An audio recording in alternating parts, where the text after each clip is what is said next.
Buenos días, buenas tardes, buenas noches al otro lado de la pantalla. Mi nombre es Diego Abanto Delgado y en nombre de la librería Buen Salvaje les doy bienvenida a una nueva edición de la Feria Salvaje. El día de hoy vamos a conversar con los historiadores Carlos Contreras y Natalia Sobrevilla en torno a una mesa que hemos denominado Jugando con el título de un libro en el que ambos colaboraron, Natalia con un artículo y Carlos, además del artículo, con la edición que se llama La Independencia del Perú, concedida, conseguida o concebida, editada por el IEP. Y quería darles la bienvenida a ambos y empezar con una pregunta que literalmente la recojo del libro. En su opinión, eh, sobre todo en estos contextos que estamos muy cerca del Bicentenario, me parece que este tipo de temas resultan hoy mucho más relevantes, repasarlos, estudiarlos. ¿Cuál es su opinión de ello? De la independencia. De la independencia Ah, si fue concedida o no. concedida. Uh-huh. ¿Tú quieres comenzar, Natalia? A ver, Bueno, comienzo con recordar que es un debate de muy larga data, casi desde inicios de lo que fue el periodo posterior a la independencia. Hubo siempre algunos que consideraron que la independencia había sido traída desde el extranjero, mientras otros pensaron que más bien era algo peruano. Hubieron bastantes diferentes versiones de esto que se condensaron en un ensayo que resultó ser muy sonado para el Segicentenario, que es el famoso ensayo de Bonilla y Spalding, que el libro recoge, porque el libro lo que tiene es textos clásicos y algunos textos más nuevos, y que propone y utiliza una frase que se ha quedado muy fuerte en los últimos 50 años en la historiografía, que es el de la independencia concedida. Yo creo que si hay algo que es muy importante de ese ensayo, es justamente que le pusieron un nombre a algo que ya existía como corriente historiográfica, como eh, en manera de entender la independencia. Ahora bien, existen otras visiones de que fue concebida y etcétera. En el ensayo que tengo yo en ese libro, digo algo que es lo que considero yo, que es que no existía la nación peruana que conocemos hoy y que por tanto los peruanos como peruanos no nos fue concedida la independencia, ni nosotros concebimos nuestra independencia, sino que nuestra identidad misma como peruanos se forjó a partir de la independencia. Esa siempre ha sido mi visión y me parece que todos tienen algún punto de razón, pero tiene que ver en cómo definimos qué cosa es ser peruano. bueno, como dice Natalia, casi desde el día siguiente de la independencia hubo la polémica acerca del proceso que nos había llevado a ella, ¿no?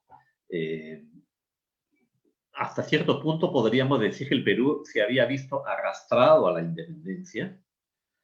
Pero claro, esta frase de arrastrados a la independencia no es muy comercial, digamos, de manera que no sonó tanto en el debate y tiene razón Natalia cuando dice que Heraclio Bonilla y Karen Spalding, pues con este título Independencia concedida, crearon una frase feliz, en el sentido un poco comercial de la palabra. Y creo que en mucho tienen razón, en el sentido de que nadie discute que el Perú no fue pues un campeón de la independencia en el plano hispanoamericano. Digamos, aquí no se inició la lucha por la independencia, ni surgieron las grandes figuras libertadoras de la gesta de la libertad hispanoamericana. Fuimos de los países de independencia tardía, junto con Bolivia, creo que somos los últimos en ser independizados. Eso estaba, digamos, claro. Y en ese sentido, podríamos decir que ciertamente al Perú la independencia le fue impuesta por las circunstancias. Digamos que los ejércitos de San Martín y de Bolívar llegaron al Perú para asegurar la independencia de sus respectivas regiones. Pero por otro lado, la independencia tuvo participación peruana, y en ese sentido lo de conseguida puede tener también un sentido, porque hubo peruanos que lucharon a favor de la independencia, que se sumaron a la gesta libertadora, que participaron en la batalla de Junín y Ayacucho, y que antes incluso de la llegada de los libertadores lanzaron gritos de libertad o por la libertad. Está Pumacao, están los hermanos Angulos, está pues Francisco de Sela, las rebeliones precursoras. Es cierto que al lado de ellos también existiría una tradición realista de defensa de la monarquía muy grande, ¿no? Por eso tienen razón quienes dicen que la independencia fue una guerra civil. Pero, por otro lado, de ahí viene quizá lo de concebida, y el ensayo de Natalia en este sentido creo que fue muy esclarecedor. Creo que lo que ha avanzado la historiografía en el último medio siglo, quizás un poco menos, ¿no? En las últimas décadas, es reconocer que el tiempo que me dio entre pues, los 15 años anteriores a la independencia fue un tiempo de cambios en la cultura política muy rápidos, muy violentos, ¿no? Propiciados por circunstancias muy novedosas como fueron las elecciones, la libertad de imprenta y la guerra misma. La guerra misma que comienza con las juntas de gobierno y los esfuerzos del ejército de la Abascal para derrotar, sofocar estas juntas de gobierno. Entonces la dinámica de la guerra lleva a la movilización de la gente y a cambios en la esfera del poder, en la propia economía, muy rápidos. Y esto entonces abrió a los peruanos a otras ideas, a concebir otras situaciones, y esto llevó entonces a que concibiéramos la idea de la soberanía, del autogobierno, de una forma más posible, más palpable y deseable, ¿no? Así que para terminar esta intervención, que creo que ha sido muy larga, creo que las tres posturas tienen algo de verdad, tienen algo de razón, y quizás lo que deberíamos ver ahora en el bicentenario, a diferencia del sesquicentenario, es que el nacionalismo precoz no necesariamente es un valor. Y yo justamente lo que he estado tratando de decir en las conferencias que me ha tocado dar en esta etapa de la vida, digamos, con el bicentenario, es que no nos debemos sentir mal de haber sido los últimos en independizarnos. Que la fidelidad al imperio mayor también podría ser un valor, ¿no? Digamos que fuimos muy prudentes, porque en el plano económico la independencia nos parecía color de hormiga para muchas cosas, y yo creo que en eso teníamos razón, ¿no? Teníamos razones, digamos, para dudar de que la independencia fuera a ser todo felicidad, todo color de rosa. De hecho, lo ocurrido después, hasta cierto punto, nos da la razón, ¿no? La sociedad peruana es una sociedad muy difícil de gobernar, muy compleja, y yo creo que de eso eran conscientes las élites en ese momento. Sí, yo estoy de acuerdo con Carlos, justamente sobre eso, sobre la importancia de también valorar lo que significó el fidelismo, la fidelidad, la lealtad a la corona, porque también sufrió cambios la monarquía hispánica en este periodo. Hubo un cambio importante con la aparición de la Constitución de Cádiz, el sistema electoral, los votos, la votación en los ayuntamientos, la inclusión de los indios en el electorado. No se puede entender realmente el control que mantienen los realistas sobre el sur del Perú si no se toma en consideración que ellos implementaron el sistema constitucional por segunda vez. Me parece que esta cuestión de sentir un déficit porque no fuimos los primeros en tener una postura de querer separarnos de la corona, me parece a mí que no viene necesariamente al caso. Y siempre me ha parecido interesante la comparación con Canadá. Me parece que Canadá fue el último refugio de los lealistas, de los fidelistas, en el caso norteamericano, que fundaron la ciudad de Toronto, fundaron la parte angloparlante de lo que es hoy Canadá, y ellos tenían muy en claro que querían seguir siendo parte de la monarquía británica. Y yo creo que en el Perú existían muchas personas que sentían esa misma deseo, esa misma necesidad de mantenerse leales a la corona española y ser parte de esa monarquía más amplia, pero eso no fue posible, justamente por, como dice Carlos, un escenario en que los países que estaban emergiendo, particularmente las repúblicas de Chile y la República de Colombia, que ya habían experimentado la intervención desde el virreinato peruano con el virrey Abascal, vieron muy claramente que si ellos no terminaban con el realismo en el Perú, sus nuevas repúblicas nunca iban a estar realmente seguras. Entonces ahí hay una serie de elementos bastante interesantes y también entender la independencia peruana en el contexto regional, continental y en el contexto global en que se da. Me parece que eso es muy importante. Claro, algo que quería preguntarles a ambos, un poco a partir de tu ensayo dentro del libro de la Nación Subyacente y de un libro que tú publicaste con la Católica, Carlos, que era El aprendizaje de la libertad, en el que mencionas una pregunta que quería planteárselas a ambos, era ¿cuánto de peruanos existía en ese momento, de la noción de ser peruanos existía en ese momento en el cual se da la independencia? Es decir, tú mencionas que se va construyendo en realidad, más que ya existía. Pero entonces realmente esa noción de independencia era una independencia de las élites a costa de los demás, o cómo se fue dando ese proceso, o cómo se fue construyendo también la narrativa de ese proceso después. Bueno,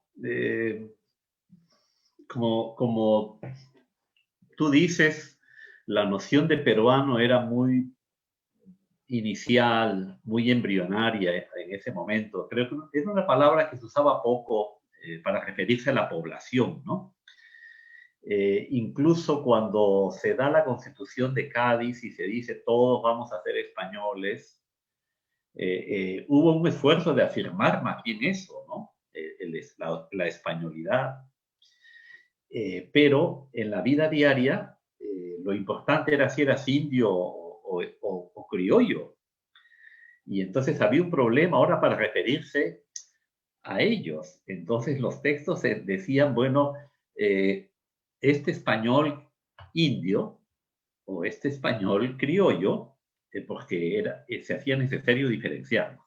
El propio San Martín, pues cuando dice ya no debe usarse la palabra indio, en adelante debe llamarse a todos como peruanos, expresó más un deseo que una realidad, porque en la experiencia real y cotidiana, la palabra indio, indígenas, pues se sigue utilizando hasta el día de hoy, ¿no? De manera que difícilmente el mote peruanos se fue abriendo paso. Yo diría que en el siglo XIX es todavía muy débil y es casi como una impostación hablar de peruanos. Yo creo que es más un proceso del siglo XX en que los estados nacionales realmente se han afirmado. Es lo que te podría decir, ¿no?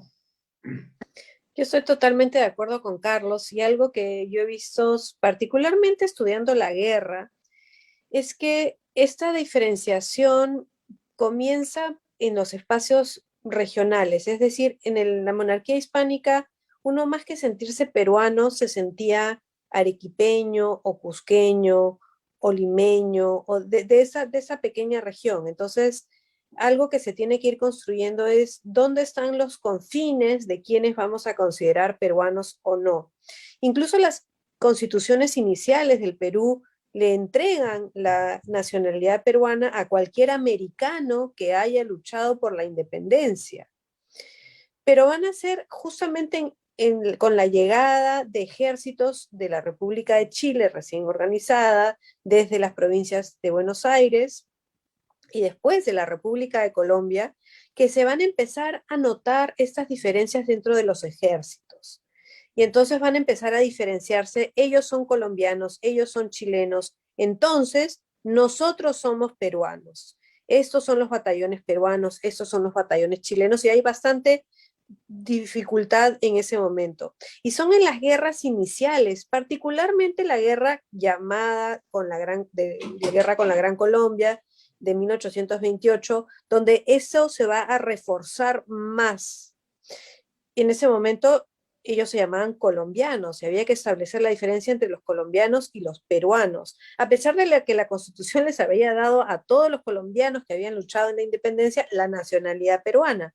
Agustín Gamarra es uno de los primeros en empezar a notar la diferencia, también para deshacerse de enemigos políticos y decir que el lugar de nacimiento es lo que importa y que por ende va a ser Lamarr no va a estar, que no va a ser una persona que debe ser presidente porque no es peruano, porque nació en Cuenca y Cuenca ahora no es parte del Perú, y va a ser lo mismo con Andrés de Santa Cruz y decir, él tampoco es peruano porque nació en lo que hoy es Bolivia. Entonces esas diferenciaciones más prácticas van a empezar a ser mucho más fuertes en ese momento de tratar de deshacerse de los enemigos, a pesar de que la legislación peruana sigue siendo muy generosa con la nacionalidad hasta por lo menos el primer cuarto del siglo XIX. Y ahí ya poco a poco se va a ir afianzando. Pero como dice Carlos, en el imaginario general, en la idea de las personas, de qué cosa significa ser peruano, ese es un proceso muchísimo más largo que tiene mucho más que ver con el siglo XX, porque las identidades siguen siendo mucho más regionales todavía durante el siglo XIX que sobre todo el Perú. ¿Y cuánto de esa dificultad de pensarnos en plural ha afectado a nuestro proceso de afianzamiento, supongo, como nación? Bueno, digamos, poder decir nosotros, poder hablar de la nación, creo que es importante, ¿no? Para ser, como decía un autor inglés, una comunidad imaginada, ¿no? Que es la forma como se definió a la nación. Entonces, imaginarnos como nación ha sido complicado porque las diferencias entre los peruanos parecían mayores que las semejanzas, ¿no? Que lo que nos unía. Y yo creo que sin duda esto ha sembrado dificultades para forjar consensos, ¿no? Tener proyectos colectivos. Somos un país pues muy dividido, no hace falta decirlo mucho en estos días, pero tradicionalmente en la historia lo hemos sido, es decir, las grandes brechas que ha habido en el Perú, no solamente en el plano pues, económico, ¿no? La desigualdad económica, la desigualdad en proyectos políticos, en proyectos culturales, en imaginar nuestro futuro, han sido diferencias muy notables y eso nos ha complicado a la hora de crear pues, proyectos comunes. Tenemos mucho recelo unos de otros, mucha desconfianza, mucho resentimiento y digamos, la experiencia cotidiana se ve que cuando existen grandes desconfianzas entre las personas, la posibilidad de hacer acuerdos colaborativos, fructíferos para ambos, se complica mucho. Así que yo te diría que nos ha pasado una factura muy gorda esto de la dificultad de vernos como una colectividad. Yo estoy de acuerdo con Carlos, creo que tiene toda la razón cuando habla de esta dificultad, es lo que llamaba Gonzalo Portocarreros, esta dificultad en llamarnos nosotros, ¿no? Pero ahí me parece que es bastante importante también tomar en cuenta que esto no es algo que nos pasa solamente a los peruanos, sino que es algo que se ve en toda la región. Lo que nosotros ahora conocemos como la República Argentina no es tal hasta 1861. No tienen el control absoluto de su territorio, destruyen a poblaciones. Lo mismo sucede en Chile. El sur de Chile no es parte, no está incorporado a su nación hasta después. En Colombia cambian de nombre del país como 5 veces y no se deciden quién va a estar y quién no va a estar, si Panamá va a ser parte, si van a ser federales o no. Es decir, esta dificultad de llamarnos nosotros no es exclusiva al Perú, es efectivamente tal cual lo ha descrito Carlos, un problema que nos atraviesa como sociedad hasta ahora, pero no es algo exclusivo nuestro, me parece. Claro, me parece que es algo que también has mencionado hace poco en una entrevista en El Comercio, ¿verdad, Natalia? Que existe también esta especie de pensar que con nosotros se han originado todos los problemas del mundo y que el Perú es, pues, pionero en muchas de las dificultades. Que somos dueños de todos los males. Los Exacto. peruanos nos encanta sentir que somos, que todo en el Perú es terrible o todo en el Perú es peor. Y eso a mí me parece problemático por decirlo menos. Es decir, y comparémonos, digamos, con una gran nación como es México, los problemas que han tenido ellos históricamente y que continúan teniendo también son muy grandes y también atraviesan su identidad. Obviamente que ellos tienen una trayectoria muy diferente, incluyendo una revolución en el siglo XX que les permite una narrativa triunfante de unidad nacional que es muy diferente a la que los peruanos no tenemos esa narrativa. Pero también dentro de esa narrativa mexicana hay muchísima ficción. Entonces, me parece que es importante que consideremos que no somos los dueños de todos los males. Tenemos bastantes cosas por las cuales también sentirnos orgullosos. Claro. Y siguiendo con la narrativa de la independencia y el problema por decir nosotros, quería preguntarles a ambos, a partir de la dificultad, bueno, digamos, del proceso que hemos tenido hasta hace poco de la segunda vuelta, todas estas dificultades que es cierto que ya estaban presentes en nuestra nación, ¿cuántas de ellas se pueden rastrear hasta la independencia? Por ejemplo, o sea, ¿alguna lección de la independencia nos puede servir para entender lo que ha sucedido, lo que ha venido sucediendo, lo que podría seguir sucediendo después del 28 de julio? Bueno, los regionalismos, el anticentralismo, el antilimeñismo, podríamos decirlo más específicamente, creo que es un sentimiento virreinal, o sea, que nace ya en el contexto virreinal. Digamos que la élite limeña tuvo una mirada siempre exotizante del interior, como se dice en el Perú, y entonces esto generaba, pues, por simetría, podríamos decir, el sentimiento de sentirse excluido, de manera que muchas rebeliones que los peruanos vemos como precursoras de la independencia, otros historiadores las han enfocado como rebeliones más bien anticentralistas, ¿no? Por ejemplo, John Fisher, un historiador inglés que Natalia seguramente conoce mejor que yo, hablaba de estas rebeliones como la del Cusco de 1814, incluso la de Huánuco de 1812, que eran rebeliones contra el centro político. La propia rebelión de Tupac Amaru, cuando demanda una audiencia en el Cusco, lo que está demandando es menos centralismo y que haya una Corte Superior de Justicia, digámoslo así, local. Entonces creo que estas escisiones regionales y que en general es algo así como una protesta contra el centralismo político, que no es solamente político, no es también económico, social, cultural, de Lima. Creo que es un clamor que viene desde antiguo y que se ha visto reflejado en estas últimas elecciones, en que ha sido un poco Lima versus el resto, ¿no? Y, en fin, vamos a ver cómo sigue la dinámica política en adelante, pero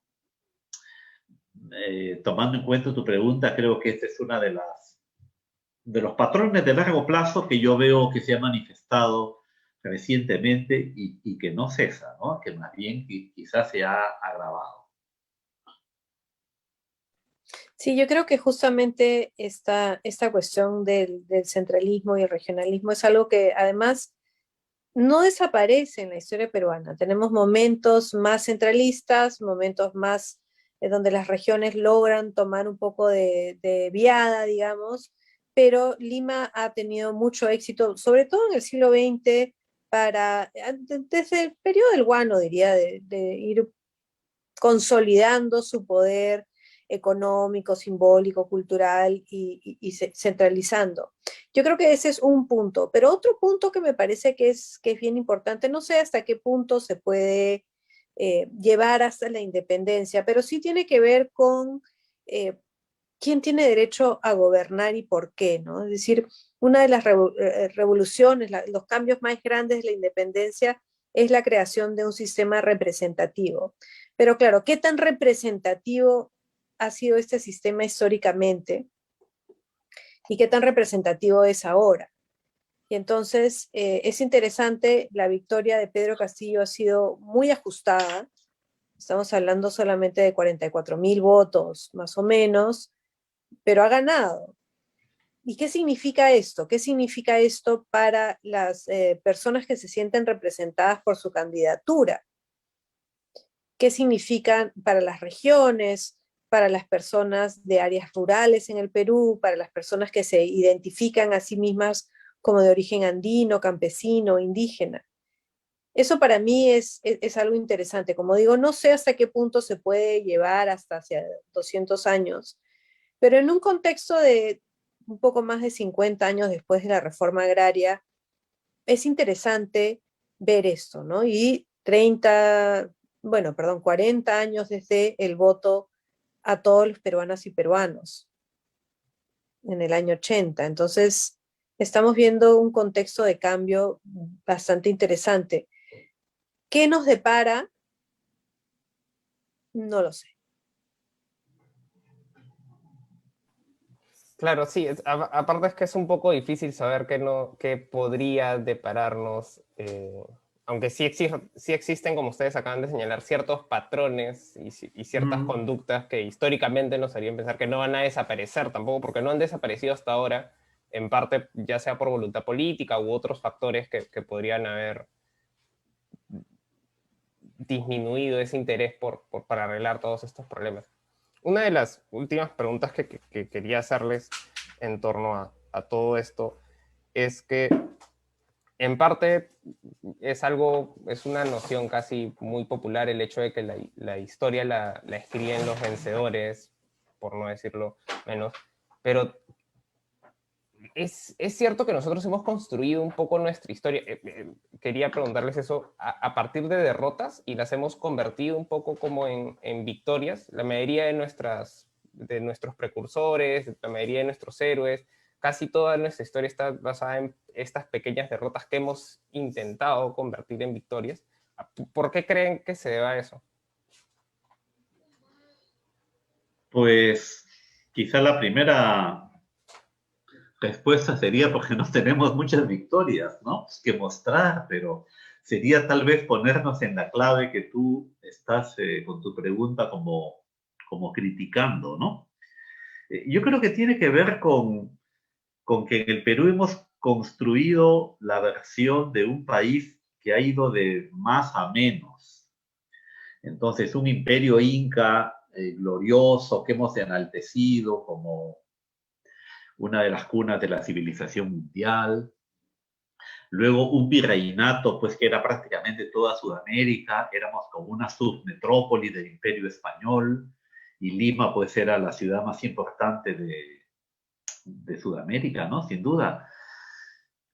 Y luego una república pues que pasa a tener un perfil mucho menor, ¿no? Incluso esto se ha plasmado en la configuración de mapas que creo que yo recuerdo que de niño estudiábamos en el colegio cómo el mapa del Perú se había venido reduciendo y cómo con el paso del tiempo habíamos ido perdiendo territorio.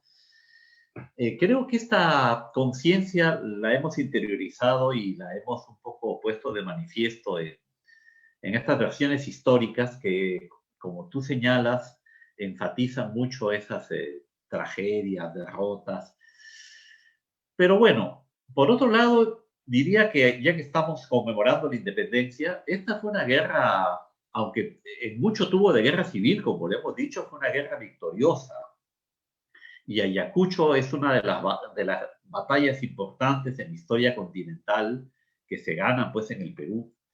Y en ese sentido, diría que creo que ya se va desdibujando o abandonando un poco esa idea de país en derrota, que con la guerra con Chile fue muy fuerte, y de ahí es cierto que construimos nuestro panteón de héroes. Tal vez como en Independencia no los teníamos, entonces lo compensamos forjando nuestros grandes héroes en la Guerra del Salitre, ¿no? Y ahí aparecen nuestras figuras nacionales. Pero yo creo que esto puede ir cambiando. De hecho, me parece que las nuevas generaciones van mirando la Guerra del Salitre ya con más distancia y vamos encontrando otros referentes, otros procesos, más allá de lo bélico, de manera que la historia no sea solamente un desfile de guerras, de procesos militares, sino que también se vaya poblando con otros ingredientes. Creo que eso está cambiando para bien, ¿no? Sí, coincido con Carlos que la historia es elástica en el sentido que no tiene que ser siempre la misma.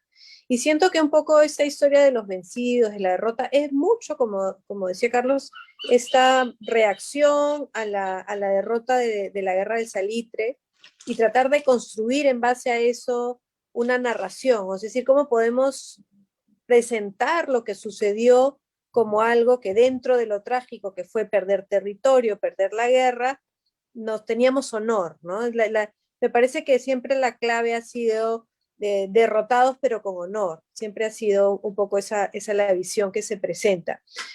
Pero no tiene necesariamente que ser siempre así, no era así necesariamente antes la guerra del Salitre, porque obviamente no existía. Me parece que durante la era del guano, más bien teníamos una narración triunfante, en ese momento un país rico, un país lleno de recursos, que teníamos el primer ferrocarril del continente, es decir, había una serie de cosas, pero son las circunstancias las que van cambiando la narración.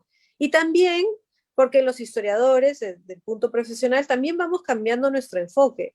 Ahora, vemos muchos que tenemos un interés no solamente por las élites, sino también tratar de narrar la historia de las mujeres, de los grupos subalternos, de otras partes de la sociedad, para tratar de entender este proceso de una manera mucho mucho más compleja, ¿no? Yo creo que tiene que ver con esa búsqueda de complejidad. Ahora, la historia oficial siempre es una narración, ¿no? Que trata de crear identidad en base a una idea de cómo nos imaginamos.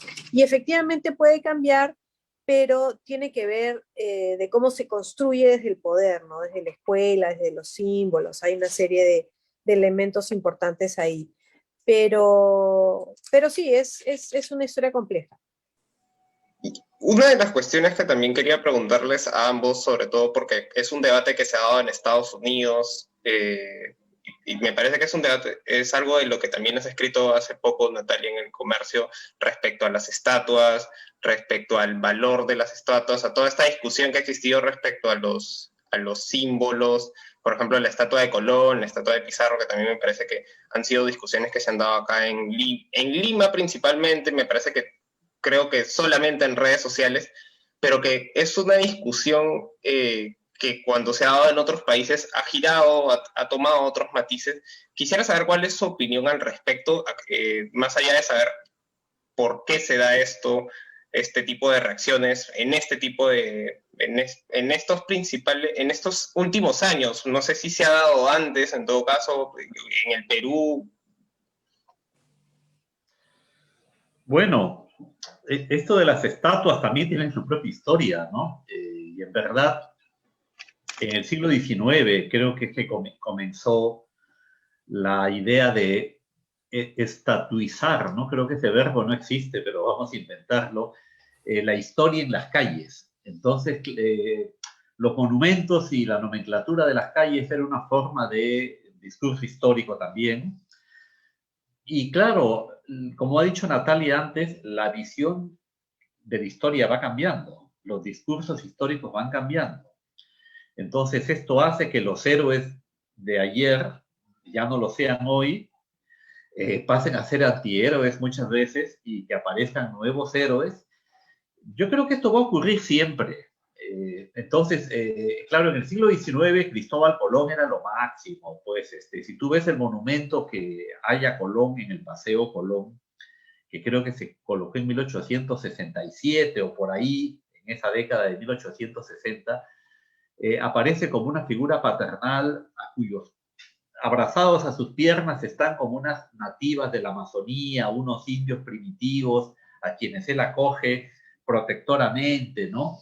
Y aparece pues con el astrolabio, el globo terráqueo, un hombre que trae la civilización y que nos introdujo al mundo civilizado.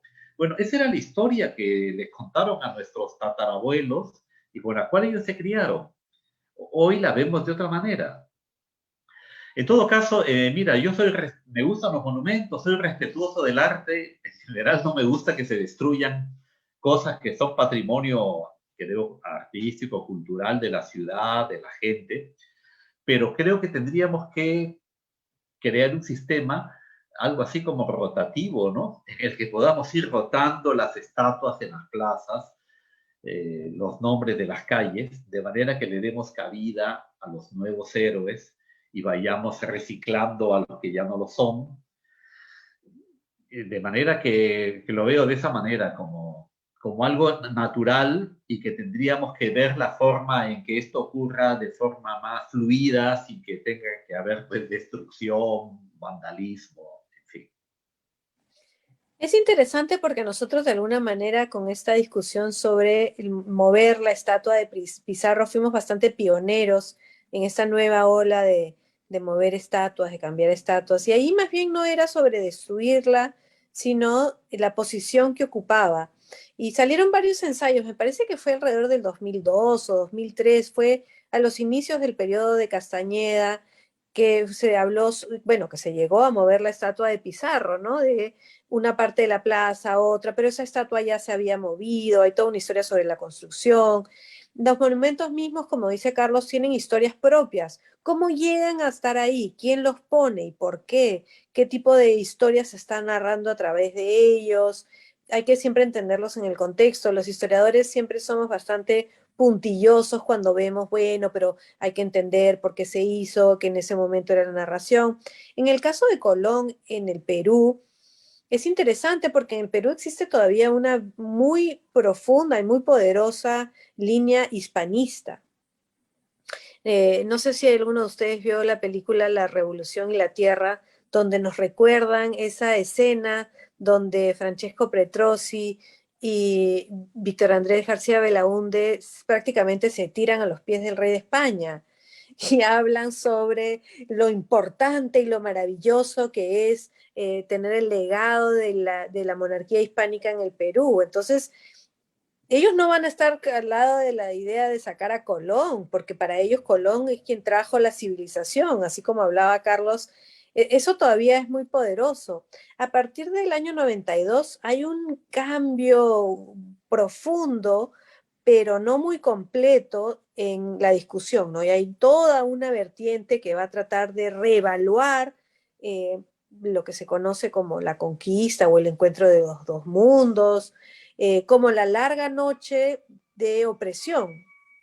Hay toda una nueva visión que habla sobre esto que va a cobrar mayor o menor fuerza. Ahora, tampoco nos podemos olvidar que en la época del centenario también es el momento de donde se origina el indigenismo. Y entonces, yo creo que estos son momentos. Ahora, las estatuas en el mundo ahora se han convertido en lugares de lucha política, sobre todo en los Estados Unidos, porque lo que están buscando ellos, con mucha razón, es desmontar una narración muy racista de lo que fue la posguerra de secesión. Entonces ahí estas estatuas tienen historias muy particulares. En esos años también toda la narrativa de las vidas negras importan, en lo que se conoce como Black Lives Matter. También ha tenido mucha repercusión en otras partes del mundo. El Reino Unido es un lugar, Bélgica es otro. Entonces también es el tratar de entender esta historia colonial, imperial, con nuevos ojos, cambiando esa narrativa de la que nos hablaba Carlos, de la civilización, por resaltar la violencia con que se dio la imposición, las muertes, la esclavitud, las personas que no fueron los vencedores en esta trama, que va a tu pregunta anterior, ¿no? Sobre cómo la historia la cuentan los vencedores, pero los que no son vencedores tienen también una posibilidad de reclamar cuando hay cambios políticos, ¿no? Entonces eso es interesante. Y lo que nos muestra principalmente es que son espacios que están siempre peleados. Hay una lucha por la significación de los lugares. Claro, y entender también el hecho de que es algo que he escuchado sobre todo de personas que están en contra de cualquier alteración o modificación respecto a los movimientos, es que la historia no se puede reescribir, pero es que la historia es algo cambiante, también es algo que, digamos, no vemos con los mismos ojos a lo que pasó hace 100 años, como seguramente lo veían las personas en 1950, el Es que, mismo hecho. perdón, Diego, que te interrumpa. Las personas que dicen que la historia no se reescribe no son los historiadores, porque si la historia no se reescribe, entonces los historiadores no tenemos chamba. Nuestro trabajo es reescribir la historia. Si no, ¿qué hacemos nosotros? Se dice que la historia siempre se reescribe o se escribe desde el presente, ¿no? Y a medida en que el presente va cambiando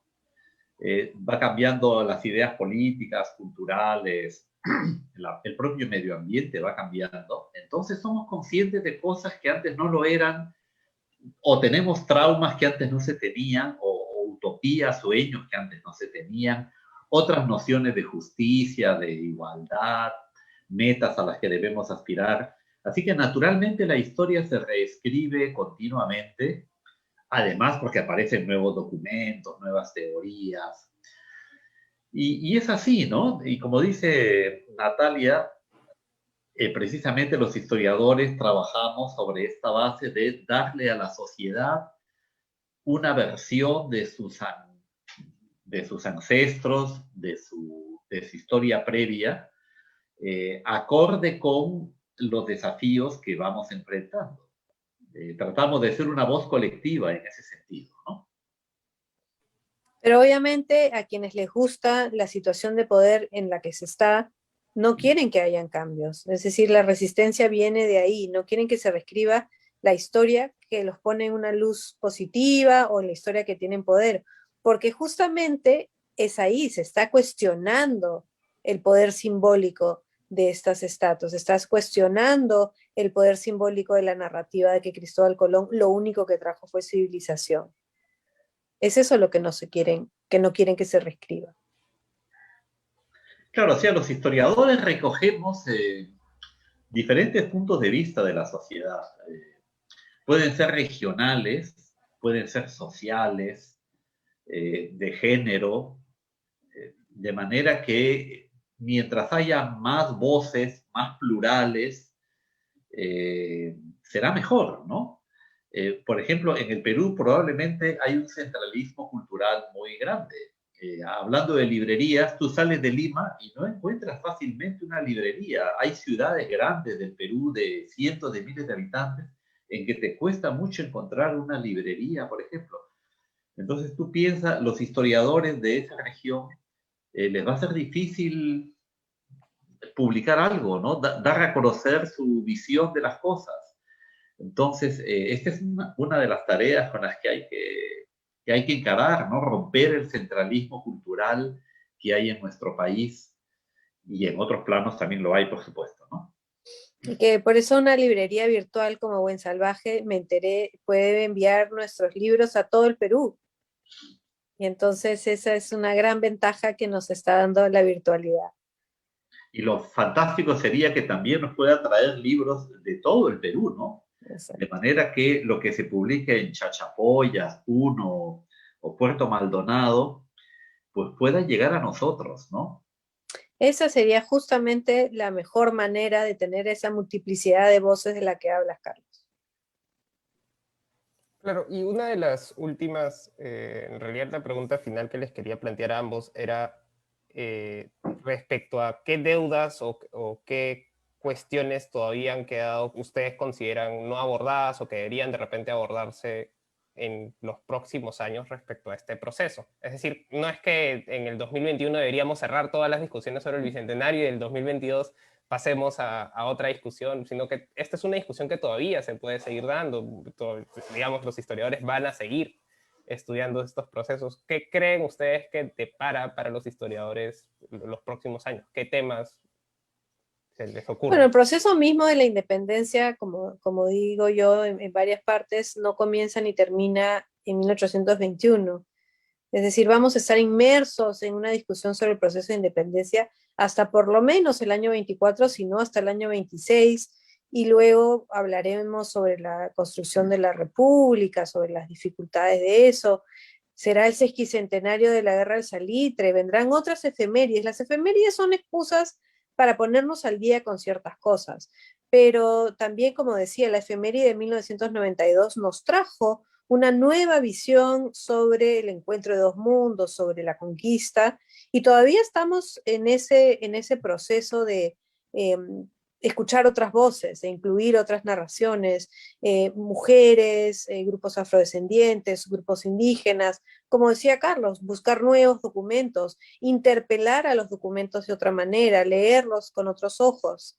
Yo creo que eso es lo que nos queda, y nos queda mucho por hacer.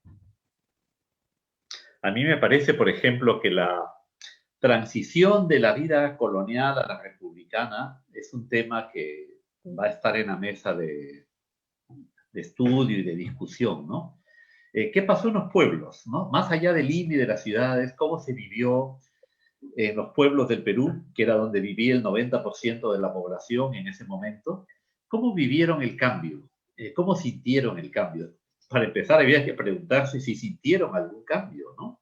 De manera que si el retiro de los intendentes y subdelegados de la época borbónica y la llegada de subprefectos republicanos y gobernadores implicó un cambio en su vida cotidiana, en el plano de la economía, de la vida social, de la política. ¿Qué cambios hubo? Yo creo que este es un tema que a mí personalmente me gustaría que estudiemos, que profundicemos, y creo que es algo que vamos a ver venir en los años venideros. Vale, muchas gracias a ambos, a Natalia, a Carlos. Recuerden que tanto el libro sobre el cual en teoría hemos jugado con el título para empezar la conversación, La Independencia del Perú, está en la librería. El libro de Natalia, el último libro de Natalia, Independencia también, así como el libro del aprendizaje de la libertad de Carlos Contreras también está en librería, junto a otros títulos que están con hasta 50% de descuento tenemos miles de títulos, de hecho, en nuestra página web, así que pueden darse un salto por allí. Hasta el 25 vamos a seguir teniendo eventos, así que, digamos, todo está para que podamos disfrutar la lectura y tengamos algún que otro distracción sobre lo que viene ocurriendo en este contexto. Muchas gracias al otro lado de la pantalla y buenas noches. Gracias. Adiós. Muchas Un gusto gracias, verte, Diego. Natalia, y gracias, Diego, por la entrevista. Sí, ha sido un gusto. Muchas gracias a todos y a todos los lectores de Buen Salvaje. Disfruten de los libros. Gracias.